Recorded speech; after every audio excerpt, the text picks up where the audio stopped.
तो देखो भाई एक वीडियो कवरेज कर बनावलं से मी जो भाई सोचतलू की आम बाहेर कामे जातला आणि काय मजा मानणे बाजरे तर तिने एक बात यो कहतलो मी की एक बारी आम हात आईन देखलो कोलो काम आवतलो काय करतलो आम ये समजले 7 घंटा के ना माहिती यो ये काम करने बाजरे आम यो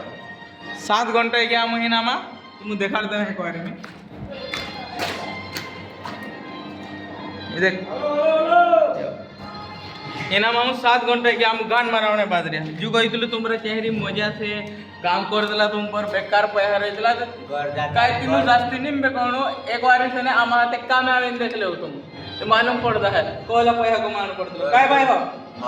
એને ઘર પૂછતા જાય માણે પૂછણે આવતલા ઘર કોતરા પૈસા કમાઈ લો કાય હે तीनों का मालूम कि यार क्या काम करना पड़ता क्या कमाई क्यों नहीं पूछता कि कहलो काम हो तो क्या है तो क्यों नहीं पूछला पहले पैसा पूछता